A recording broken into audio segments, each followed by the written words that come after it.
Good morning, Carlsbad. We have a great show planned for you today. To start it off, we're going to have a story on Darrain and Travis made by Annika and Alessia, followed by Cora live with the tossing to the last Alaska piece of this year, followed by Vivian live with competition cheer. What else are we going to have, Mia? Yeah, we're going to have Roy and Luke talking about football, and we're going to have Wyatt on location talking about breast cancer awareness. And to end off our show, we're going to have Cole on the magic window talking about NFL football. Sounds like an amazing show. I'm Tristan Thornton. I'm Mia Torres. And CHSTV starts right now.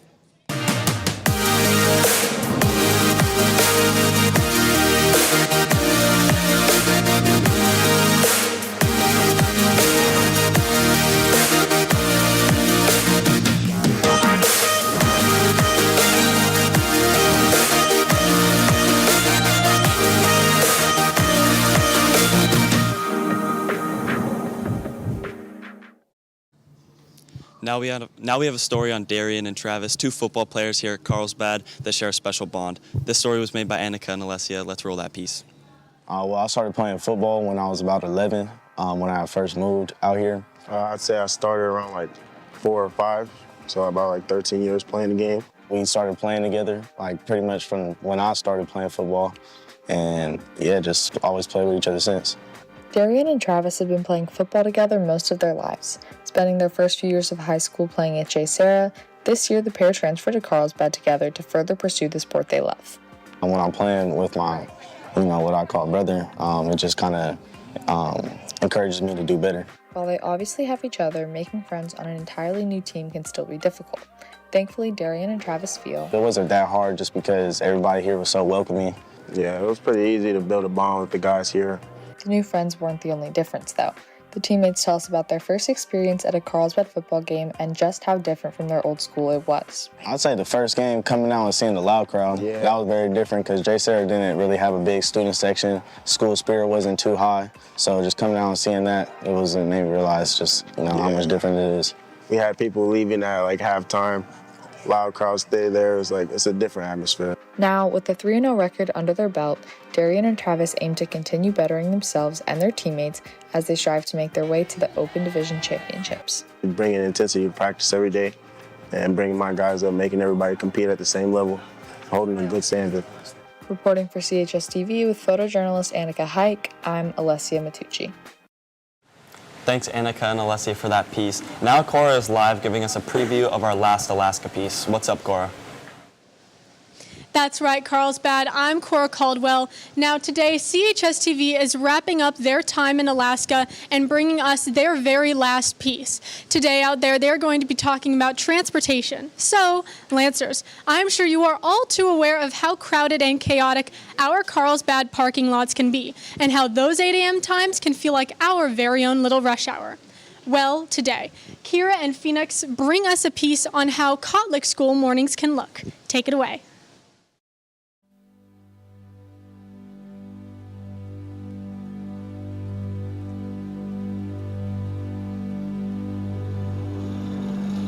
In the morning, everyone, and when school gets out, all of the parents are driving in on these so-called Hondas or four-wheelers with at least 3 to 5 kids, all hanging on by a thread, just sitting on the front, on the back, and everyone just trying to get to school on time with crowds of people walking in. It's the only transportation we have summertime. We don't have cars. Everybody travels with these to get around town, bring kids to school, post store, post office. Another thing that's really different and really unique is the rush hour. Coming into school in the morning, it was just a shock to me. Everyone is driving on their Hondas, or also known as ATVs, riding around, coming into school, blazing through the boardwalk, kids hanging on the back, maybe like 5 or 6 kids. It's really fun. Nobody really follows the speed limit. It's supposed to be like 15, but everybody goes faster than that.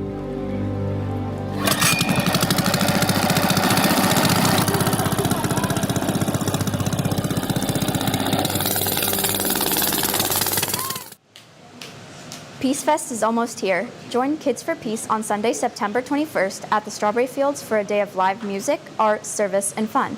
Tickets are $15 for students and $20 for adults, so make sure to go. Do you want to go to Japan this summer?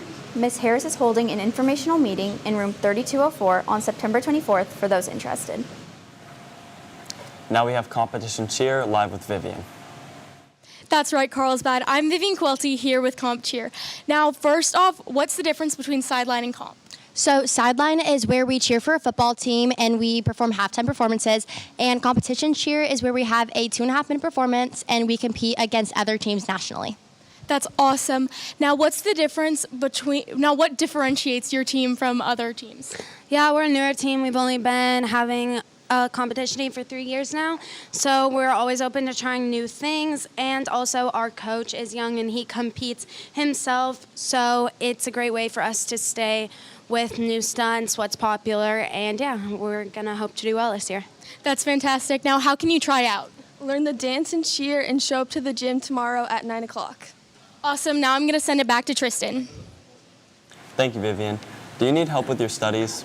Peer tutors will be available Tuesday, Wednesday, and Thursday each week from 3:30 to 4:30 in the library. The September application cycle for the California Scholarship Federation is now open. Students who apply are asked to report their June 2025 report card. The application cycle will close at 4 on Friday, October 3rd. To apply, check your email or see Ms. Girdich in room 3214. Now we have Issa live with Kids for Peace. Issa? Good morning, Carlsbad. I'm here live with Kids for Peace. So can you tell me what exactly is Kids for Peace? Yeah, so Kids for Peace is basically a global nonprofit organization built to support kids and promote peace around the world. That's awesome. And what is your role in this team? Yeah, so we're all interns, so we just do most of the behind the scenes, and then we speak at each event. That's great. And do you guys have any upcoming events? Yeah, so our very first Peace Fest is coming to Carlsbad. It's going to be at the Strawberry Fields on Sunday. It's going to be a huge event, so we definitely recommend showing up. That's awesome. And can you give me some more details about that? Yeah, so tickets are $17 if you are 17 and under and $23 if you are older than that. And we're going to have over 30 vendors. We're going to have live music, a battle of the bands. And if you guys want any more details, all of the information is in the bio on our Instagram at Kids for Peace. That's awesome. Make sure to show up. And thank you guys so much for coming on. And I'll send it back to Tristan. Thanks, Issa. Teachers, do you need an announcement on CHSTV? Visit chstv.com and go to announcement request. On another note, Robotics Club will meet every Tuesday after school from 3:30 to 5:30 in room 2008. All are welcome, and make sure to check that out, Lancers. Now we have Roy and Luke live with an update on our Lancer football season. Good morning, Carlsbad. Roy Kane here with my guy, Luke Shultz. And today we're talking about some high school football, some college football, but first off, we're going to go into, a lot of people know we do not have a game tonight. Valley Center, we were supposed to play, forfeited due to players being injured, and we have a bye week next week as well, so you're probably thinking it's kind of back-to-back bye weeks. The boys are going to be healthy going into what game? Yeah, homecoming game, October 3rd, going to be a big game. Have had a few weeks off, so the boys are going to be rolling going into it. 100%. I think it's going to be very highly anticipated. The theme, Under the Sea, come on, we know the vibes. Everyone's going to be hyped. We haven't had a home game in a month. We're dialed in. Make sure to pop out October 3rd. But now we're rolling into college football. First game, we got Michigan versus Nebraska, led by Bryce Underwood, the true freshman, who got paid a lot of money. But now we go to Dylan Raiola, a guy who's turned into a little bit of a college football seasoned vet. Who do you like in that one? Yeah, I think this is going to be a good game at Nebraska, but I really do like Michigan. I think Bryce Underwood gets a big win here. He's coming off that 63-3 win over Central Michigan. Give me Michigan -1.5. They cover. Awesome. I didn't like how Bryce Underwood played against a ranked opponent like Oklahoma. Give me the Cornhuskers in this one. Dylan Raiola, he's looking good, and I think they're going to beat him by double digits, ladies and gentlemen. But now we go into another game, an ACC versus SEC game with Florida versus Miami. Who do you like in this one with Carson Beck hitting the portal, going to Miami? How do you feel? I think this is also going to be a good game. Florida got a really good defense, showed it against LSU. They're only allowing 20 points, but I do think Miami's offense is going to allow them to do a lot of good things this game. I think Miami wins, covers -8.5. Mario Cristobal gets a big dub. Awesome. I like that take. I mean, Florida showed it last week. They played LSU with a lot of grit. I think they're going to play Miami with a lot of grit this week. And I said, any given Saturday, not today. Give me Carson Beck and the Hurricanes to win by 10 and cover. But now we go into the final game, ladies and gentlemen. We go against number 9 ranked Illinois versus number 19th Indiana. Who do you like? Yeah, two great quarterbacks here, but I really think Illinois gets a statement win here at Indiana. I like Luke Allmeyer and then Illini. Illinois covers +6.5. Lock it in. Give me the boys from Champaign, Illinois, ladies and gentlemen, the Illini. I compare this Illinois team back to Indiana last year, a dark horse trying to make a run into the college football playoffs. Give me Luke Altmaier, a dark horse in the Heisman as well. Ladies and gentlemen, we're dialed in. We'll see you October 3rd. Thanks, Roy and Luke. Now we have Wyatt on location talking about breast cancer awareness. What's up? What's up, Lancers? I'm Wyatt Heath with Kevin. And I'm here in the student store talking about Breast Cancer Awareness Month and how we can support it. So what is Breast Cancer Awareness Month? So Breast Cancer Awareness Month runs through the whole month of October. It's about supporting, women who have been fighting breast cancer, about research for breast cancer, and helping those get early detection for it. That's very important. And how can we support Breast Cancer Awareness Month? So we have some great gear here in the student store available to show your support. A couple of good hats, some really cool pink socks, and of course a very comfortable hoodie that'll show that support that you're with Carlsbad and supporting breast cancer. Lancers, come out and support Breast Cancer Awareness Month. And also, homecoming is coming up pretty fast. So what can we do to get tickets? So tickets are here in the student store. You can also purchase them through the Webb store. Currently they are $50 with an ASB sticker, $70 without. And the week of the dance, they will go up to $60 with an ASB sticker and $80 without. All right, Lancers, come out and support Breast Cancer Awareness Month. That's all I have, and I'm sending it back to Tristan. Thank you very much, Wyatt, for that. Great on location. Now I'm going to send it over to Cole on the magic window. What do you have for us? Morning, Carlsbad. I'm going to be talking about the Week 3 NFL slate. I'm going to be going pretty fast, so stay with me. Last night, Bills took on the Miami Dolphins to a costly interception, costing the game. Bills took the win 31-21. Then moving on, we got two new starting quarterbacks, Jake Browning and Nick Mullins. Give me the Bengals. We got the Jags against the Texans. I like the Jags. My lock of the week, I got the Colts against the Titans. Give me the Colts at -4.5. Then we move on to a few toss-ups. I like the Steelers here against the Patriots. Absolute blowout against the Browns. Packers take the win. Eagles against the Rams. Give me the Eagles. Justin Fields just ruled out for Week 3. Give me the Bucks and Baker Mayfield. Now, Jaden Daniels just got ruled out for Week 3. I think this is an upset. I think Marcus Mariota still gets the win. Then moving on, we got Falcons against Patriots. Give me the Falcons and Michael Penix. Broncos, costly loss last week against the Colts. Give me the Chargers. Then I got the Seahawks. Then we got Cowboys versus Bears. Give me the Cowboys. Then Brock Purdy still out. We got Mac Jones against Kyler Murray. Give me the Niners. Then absolute blowout. Kansas City gets their first win against the Giants.